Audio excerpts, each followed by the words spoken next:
I am writing this on the night of the day that changed the shape of my entire life. It is Thursday written out in full because somehow that makes the memory feel more grounded, more real. I came home earlier than expected and everything felt slightly tilted even before I reached the front steps. The sun was still bright, the kind of warm afternoon glow that should have been comforting. Instead, I felt a quiet tension inside my chest. Like my body sensed something before my mind could name it. The living room lights were on. They were never on at that hour because my husband was usually still at work, and my sister never visited on weekdays. I remember standing still for a long second, holding my keys, listening for any sound. I heard something faint, hushed voices, a low murmur, something close to a laugh, but not quite. I felt uneasy, though I tried to convince myself there was a harmless explanation. I walked slowly down the hallway, the wooden floor creaking under every step. My hands trembled and I held my breath without meaning to. Then I saw the shoes. My sister's shoes? Sitting neatly near my bedroom door, the sight of them made my skin prickle. I stared at them as if they were a riddle I could solve by looking long enough. The whispering grew clearer. My heartbeat was loud in my ears. I pushed the door open, half convinced I would find something innocent, half terrified I would not, and there they were. My husband, my sister, both of them frozen. Their faces shifted from surprise to guilt, to panic so quickly I could hardly follow the sequence. My breath caught. My stomach dropped. My hands felt numb. They started talking at the same time, their words tripping over one another. I remember my husband saying my name, his voice cracking. I remember my sister reaching toward me as if I were something fragile she had just broken. I backed away. I could not look at them. I could not listen. The room felt cold even though the sunlight still warmed the floor. I felt like the world had split open in one swift motion. I do not know how long I stood there before turning away. The betrayal hit me in waves, each one stronger than the last. I wanted to scream, but the sound stayed trapped in my throat. Tonight, I can still see their faces every time I blink. I can still hear the shock in their voices. I can still feel the sharp sting of the moment I walked through that door. I woke up this morning. Though woke up feels like the wrong phrase. I drifted in and out of a restless fog the entire night. The house was silent, but not the peaceful kind of silence. It was the heavy, suffocating silence that sits on your shoulders and reminds you of everything you wish you could forget. After I backed out of the bedroom yesterday, I remember racing to the dining table because my legs suddenly felt too weak to hold me up. I sat there gripping the edge of the table, staring at the wood grain as though the pattern could explain why this was happening. My sister followed me out first. She tried to speak, but I shook my head. Her voice cracked when she said my name. I could not bear to look at her. I could not bear to hear the tremble in her voice because part of me still loved her deeply. And that made the hurt even sharper. My husband appeared a moment later. He was crying, really crying, with his hands out in front of him as if I might take them. He kept saying it was a mistake. A stupid, awful mistake. He tried to come closer, but I held up my palm to stop him. I remember how his expression changed then, how the panic in his eyes deepened. I thought I knew panic, but the truth is I had only met its shadow until yesterday. I stood and walked away from both of them, ignoring their overlapping apologies. My heart was pounding so hard I could feel it in my fingertips. I closed myself inside the bathroom. I locked the door, even though I knew they would not force their way in. I sat on the cold tile and tried to breathe while my phone buzzed relentlessly in my pocket. Missed calls from Mom. A text from Dad asking if I was all right. I could not bring myself to answer either of them. I stared into the mirror at one point and barely recognized the face looking back at me. My eyes were swollen. My cheeks were blotchy. My mouth trembled even when I tried to keep it steady. I looked like someone who had witnessed the ground fall away beneath her feet. My sister knocked gently at the door. She whispered through it, asking me to talk to her, to let her explain. Her voice was soaked with tears, but I could not open the door. I stayed completely still until her voice faded into quiet sobs and then eventually into silence. My husband tried once more later, but by then I was curled up on the bathroom floor, shutting out everything. I heard him say he loved me. I heard him say he was sorry. I heard him say he never meant for anything to happen. None of it mattered. None of it sounded real. When I finally left the bathroom hours later, the house felt smaller, like the walls had closed in. I did not speak to either of them for the rest of the night. I lay on the couch staring at the ceiling, wishing someone could tell me how to rewind time. This morning, the air still feels thick with unspoken apologies. The betrayal sits in every corner like a shadow that refuses to be chased out. And, as if all of this was not enough, Dad called. He said we needed to talk. His voice carried a weight that made my stomach twist. Dad called early this morning, long before the sun really settled into the sky. His voice was calm, but not in the way that made me feel safe. It was the kind of calm someone uses when they are holding something fragile, something they do not know how to say without breaking it. He asked if I was home, and when I said yes, he told me he was on his way. He did not ask if it was a good time. He did not ask if I wanted company. He simply said he would be here soon. My husband tried to speak with me again while I waited. He hovered near the kitchen like a shadow, wringing his hands, glancing toward me every few seconds. I could feel his guilt pressing into the room. He started with my name, soft and pleading, but before he could get out another word, I told him I did not want to talk. My voice surprised me. It was sharper than I intended, but I could not bring myself to care. When Dad arrived, he knocked only once before stepping in. He has always had that presence, steady and grounded, the type that fills a doorway before he says anything at all. My husband came forward, but Dad lifted his hand in a gentle but unmistakable gesture and told him he needed a few minutes alone with me. My husband nodded, defeated, and disappeared into the hallway. Dad took the chair across from me at the dining table, the same place I had sat the day before when my world cracked open. He studied my face the way only a parent can, searching for the pieces of me that were breaking. His eyes softened, and that almost undid me.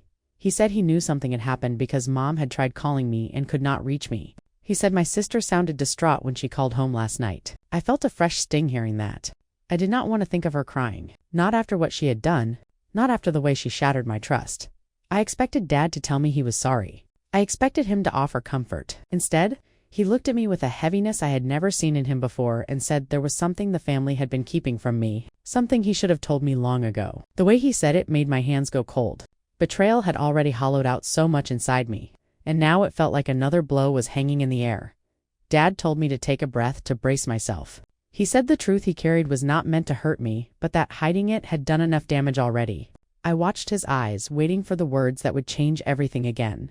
I felt fear coil in my stomach, a different fear than yesterday's heartbreak, but just as sharp. I asked him what he meant. I asked him why now. I asked him what could be so important that he would show up this morning of all mornings, when my life was already falling apart. Dad looked down at his hands, then back at me. He said I needed to know the whole truth, especially now, especially after what happened with my sister, and with that, I realized yesterday had not been the final blow. It had only been the beginning. Dad stayed silent for a long moment, long enough that I could hear the faint hum of the refrigerator and the soft ticking of the clock on the wall. His hands were clasped together, his thumbs brushing back and forth in a slow, nervous rhythm that I had only ever seen from him at funerals or when Mom was in the hospital years ago. That rhythm meant something heavy was coming, something he did not want to say but knew he had to. When he finally spoke, his voice shook. Dad never lets his voice shake. He told me that my sister was not just dealing with her own guilt about what happened yesterday. She was dealing with pain that had been part of her life long before I ever realized there was anything to notice. He said that years ago when she was still a child, she learned something about herself that the rest of us, Mom, Dad, and even I never fully talked about. Something we tiptoed around. Something they tried to bury under normal routines and family dinners and holiday smiles. Dad said my sister was not Mom's biological child. I felt the world tilt. Not violently, but in a slow, disorienting way. Like the room was leaning to one side.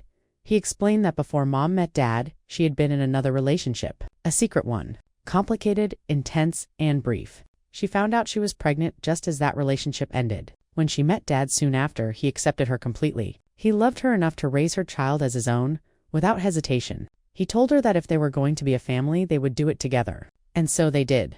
But Mom had always been terrified that the truth would tear us apart. She was afraid I would see my sister differently. She was afraid we would not feel like real sisters anymore. And as years passed, the truth settled into the quiet corners of our lives, tucked away like an old photograph. No one wanted to look at Dad said. My sister eventually overheard them talking about it when she was a teenager. She confronted them. She demanded answers. She forced them to tell her the truth, but they made her promise not to tell me. They were scared of breaking my heart, of making me feel like I had been living a lie. I remember staring at Dad, my throat tight. So many pieces suddenly shifted in my mind. The subtle differences between us, the way my sister always felt a little restless, the way she sometimes seemed angry for reasons she could not explain, the moments I brushed off as normal sibling frustration. All of them now looked like clues I had been too naive to notice. Dad said my sister had been carrying that secret alone for years, feeling like she was not fully part of the family, like she was on the outside looking in.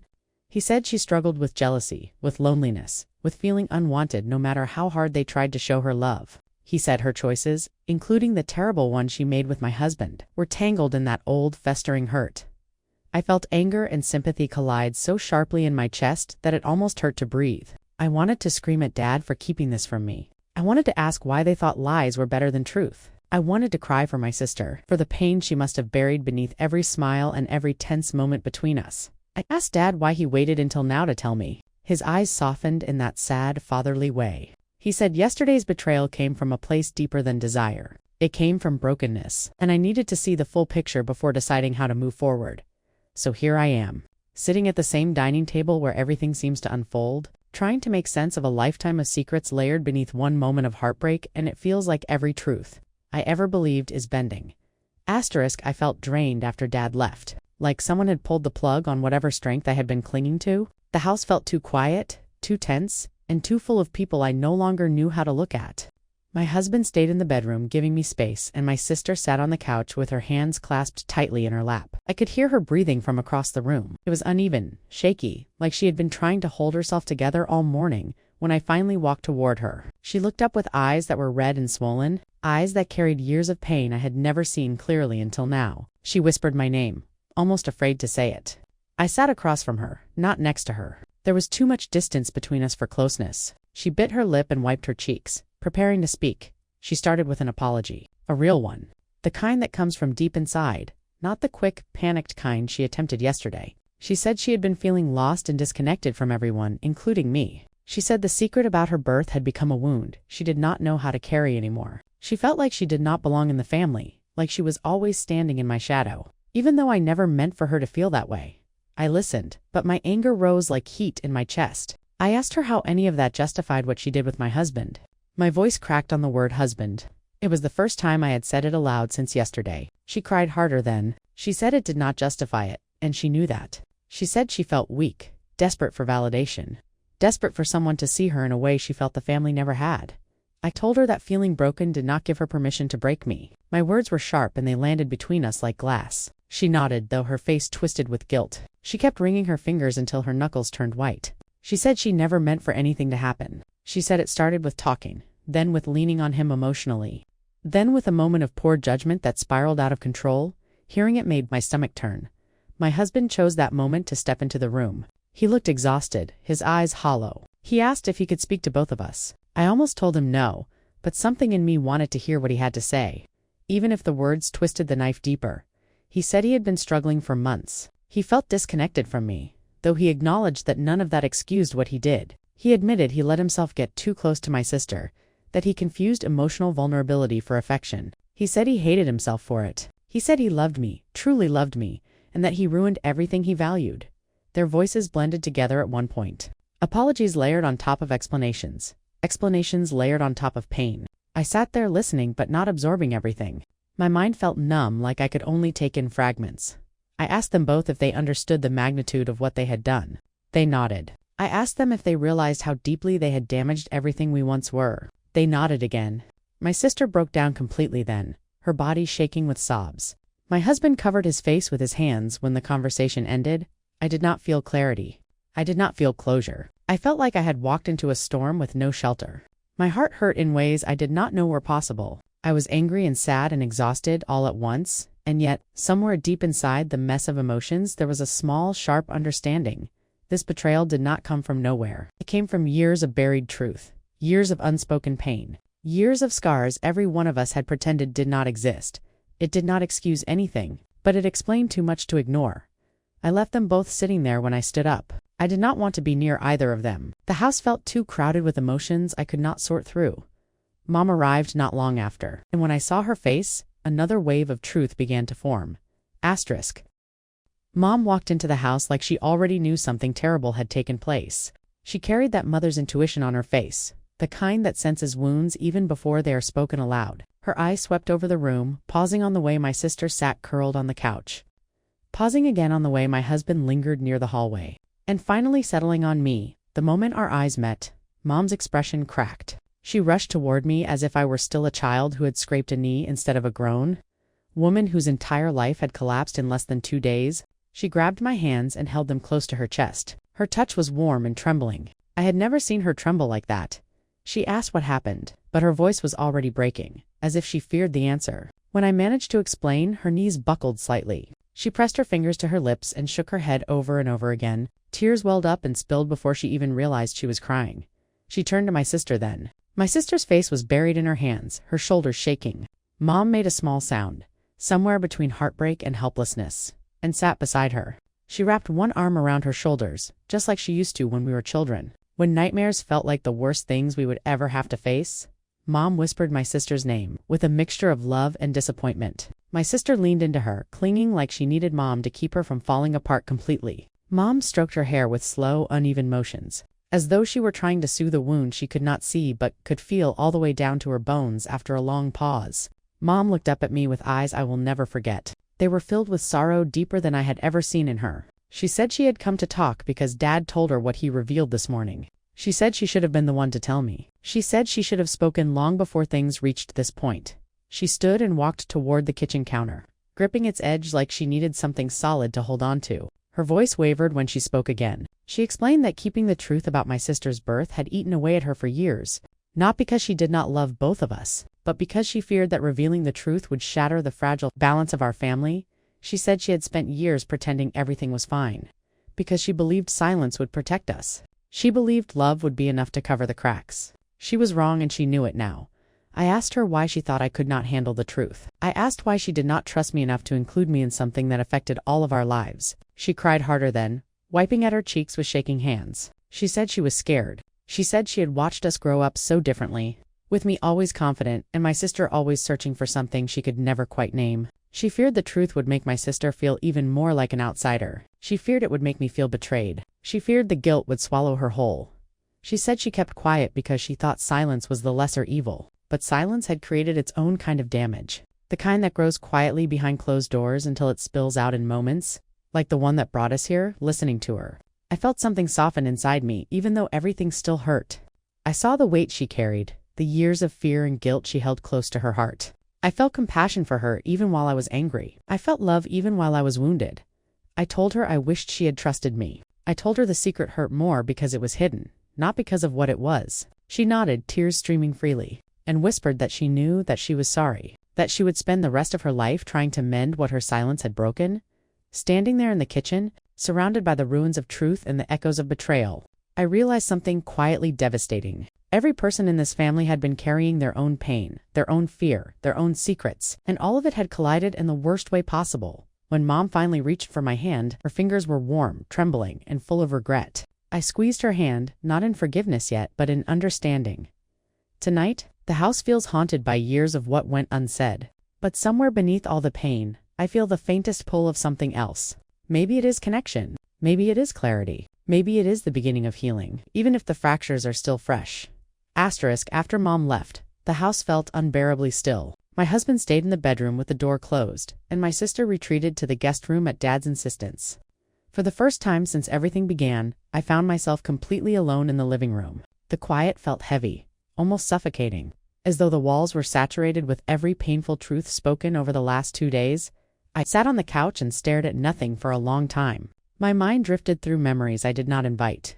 Memories of my husband's laughter, of my sister's smile, of holidays when we were all together and I believed the world was whole. Each memory twisted in my chest, reshaping itself in the shadow of what I knew now. I replayed the betrayal in my mind, but this time I also replayed all the little moments that had seemed innocent before. The times my husband seemed distant, wrapped in thoughts he did not share. The times my sister clung to me a little too tightly or withdrew without explanation. Looking back, I saw patterns I had never recognized, tiny clues scattered throughout the years. I hated how blind I felt now. I hated that so much had been happening beneath the surface while I walked around unaware. The longer I sat there, the more I questioned everything. Did my husband ever love me the way he claimed? Did my sister ever truly look at me as family?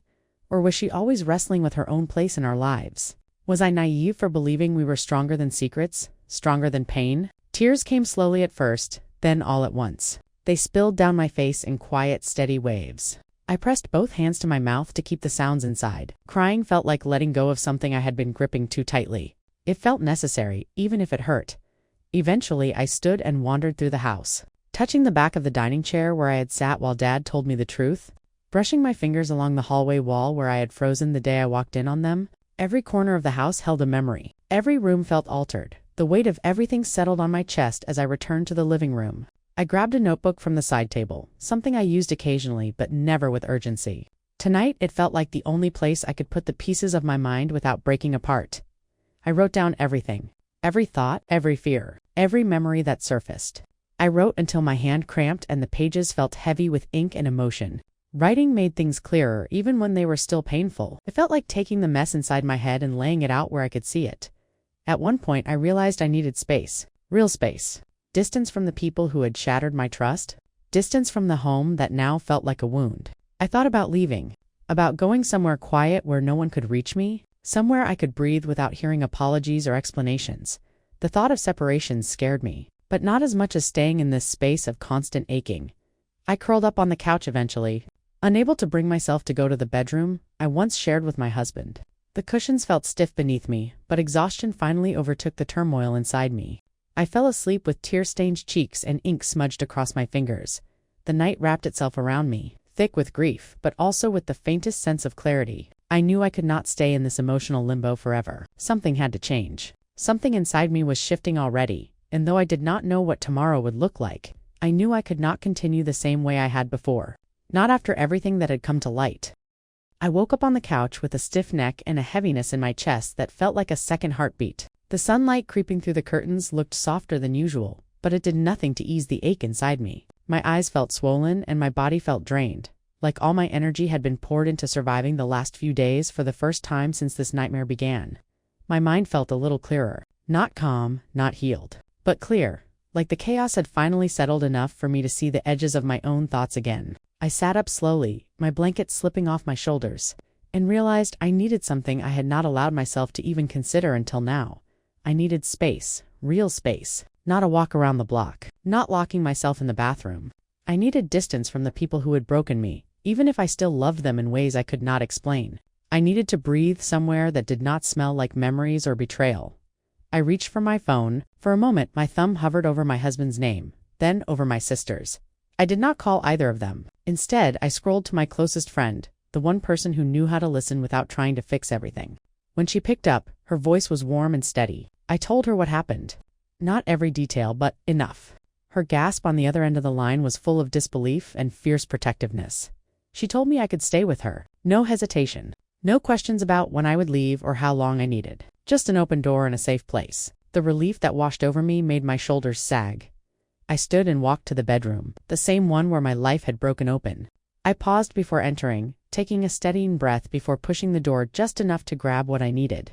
The room felt foreign. My husband sat on the edge of the bed, his face buried in his hands. He looked up when he heard me, eyes swollen and desperate. He asked where I was going. His voice cracked on the word going. I did not answer immediately. I packed quietly, choosing only the essentials. A few changes of clothes, my journal, my charger, toothbrush, nothing that anchored me to this house. Nothing that made it feel like I was staying. When I finally spoke, I said I needed time alone. Time to think without hearing apologies, without watching either of them fall apart. Time to understand what I wanted, not what they expected from me. He pleaded softly. He said he would give me all the space in the world if I would just stay here under the same roof. I shook my head. My voice surprised me with its calm. I told him that staying in the same house meant staying in the same pain, and I could not do that anymore. On my way out, I stopped by my sister's door. I did not open it. I simply placed my hand on the wood, letting myself feel the weight of everything between us. I whispered that I needed time, even though she could not hear me. I left a note on the dining table for both of them. Not poetic, not emotional, just clear. I said I needed days, maybe weeks. I said not to call. I said I would reach out when I was ready. Then I walked out the front door and closed it behind me. Driving away felt like stepping into a different version of myself. My heart was heavy, but my breathing grew steadier the farther I got from the house. I checked into my friend's quiet guest room, a soft space filled with lavender-scented sheets and warm light. I sat on the edge of the bed, hugged my pillow close, and let myself cry again. The tears felt different this time. Not frantic, not desperate. Just honest. For the first time since everything happened, I felt a small sense of relief. A sense that maybe, just maybe, I could rebuild myself from here. I could choose what my future looked like. I could set boundaries, real ones, ones that protected my heart, instead of breaking it tonight. As I lie here in a room untouched by betrayal, I feel something stirring in my chest. It is faint, but it is there. Strength, and the beginnings of healing. Asterisk. I spent the first full day away from home in a quiet haze. My friend gave me space, only checking in with a gentle knock and a cup of warm tea she left by the door. The world outside her house felt softer, less jagged. I could finally hear my own thoughts without the background noise of heartbreak, pressing against every breath. By the following morning, I knew I needed to talk to Dad again, not because I wanted more pain, but because the truth he had shared still sat heavily on my chest. I needed clarity. I needed to understand the roots of everything. The tangled history that shaped my sister, and, by extension, the disaster my life had become. Dad arrived at my friend's house with a quiet knock and a paper bag filled with fresh pastries. He always showed love through food, through simple gestures that said more than words. When I opened the door, he pulled me into a hug that was firm, steady, and heartbreaking in its familiarity. I felt my throat tighten against his shoulder. We sat at the small kitchen table, the air thick with unspoken questions. Dad reached across the table, his fingers brushing mine. His eyes were full of the same sadness I had seen the day he told me the truth. But this time there was something else to resolve. I asked him about my sister, about what happened after she overheard the conversation years ago. I asked how she changed, how they changed, how the entire family shifted around a truth no one was willing to face openly. Dad took a deep breath. He spoke slowly, choosing each word with care.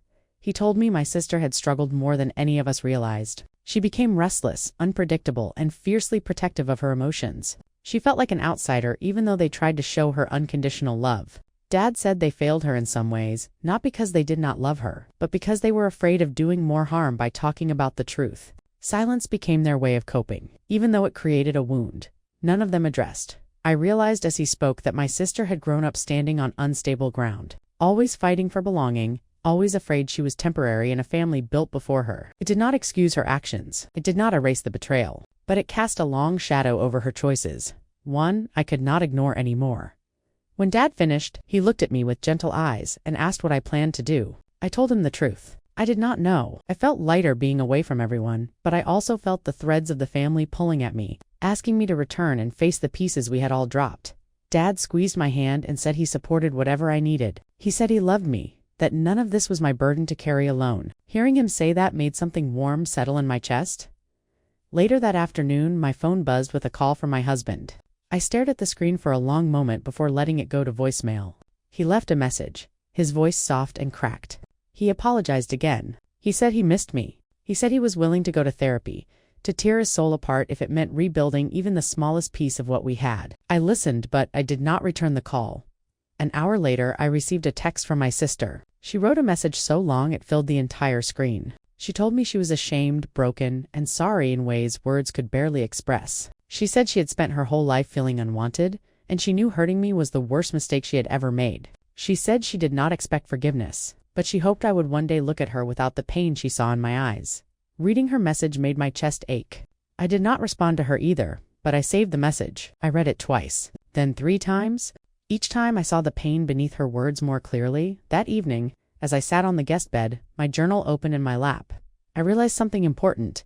Healing did not mean instant forgiveness. It did not mean returning home before I was ready. Healing meant acknowledging the complicated truths behind all the harm, but still choosing myself tonight. I feel a quiet understanding settling in my mind. I may one day forgive them. I may rebuild something with my sister. I may decide to try with my husband or walk away for good. But none of those decisions have to be made now. For the first time, I am giving myself permission to move at my own pace, to choose truth, to choose space, to choose healing. To choose me.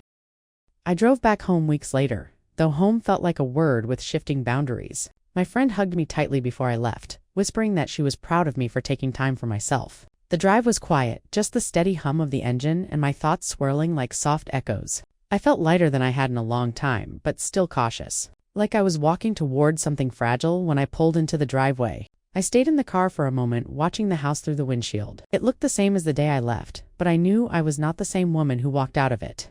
I took a deep breath and stepped out, the air feeling cool and clean against my skin. My husband was inside, waiting in the living room. He stood when I walked in, his hands trembling slightly. He did not rush toward me. He did not speak right away. He simply waited, respecting the boundaries I had set. I told him I was not ready to talk about us yet. I told him I needed to focus on rebuilding myself before I could even consider rebuilding a marriage. He nodded, his eyes full of remorse and something softer hope, maybe, but a cautious kind. Later, my sister came over. She approached me slowly like she was afraid I might disappear if she got too close. Her voice was small when she said hello. We sat outside on the porch, far enough apart for comfort but close enough for honesty. She apologized again, softly, deeply, with a sincerity that trembled in every word. I told her I was not ready to forgive, not fully, but I was willing to try to understand. Her eyes filled with tears, and for the first time since everything happened, I saw not the girl who betrayed me, but the sister who had been hurting long before she hurt me. Rebuilding with her will take time. It will take boundaries, conversations, space, honesty, things our family avoided for too many years. But as we sat there, surrounded by the sound of evening cicadas, I felt a small thread reconnect between us. Thin, but real. Mom and Dad visited that night too. Mom hugged me like she had been holding her breath for weeks. Dad held my hand and told me he was proud of me for stepping away, for choosing clarity over chaos. We talked openly for the first time in years. No secrets, no half-truths, just raw honesty about the fears, mistakes, and love that shaped us. In that moment, I realized something quietly powerful. Families are not broken by the truth. They are broken by the silence that replaces it. The days that followed were slow but steady. I set firm boundaries with my husband. We decided to live separately within the house for a while, giving each other space while we figured out whether our marriage still had a pulse worth saving. There were moments of awkwardness and moments of unexpected gentleness. We talked more honestly in those few weeks than we had in years, but I kept my heart protected. Healing was not a gift I owed him. It was a journey I owed myself with my sister. The shift was more delicate. We spoke in short conversations at first, texts, then occasional calls. Then small visits that felt less like reopening a wound and more like stitching something fragile back together. Some days I felt hopeful. Some days I felt angry all over again. But I kept moving. One morning, as I was making tea, I realized I no longer felt like the woman crushed under betrayal. I felt like someone who had survived it. Someone who had grown through it. Someone who had taken shattered pieces and arranged them into something whole. Even if the shape was different. As the weeks turned into months, peace stopped feeling like a distant possibility and started feeling like a choice I could make every day. I could choose calm. I could choose honesty. I could choose boundaries. I could choose myself tonight. I am writing this final entry with the soft glow of a lamp beside me and the gentle hum of life settling into something steady. I do not know exactly what my future looks like, but I know it is mine to shape. I am no longer defined by the door I opened, the betrayal I witnessed, or the secrets that unraveled my family. I am defined by what I chose afterward. Strength. Truth, healing, self-love. I am closing this chapter with a hopeful heart.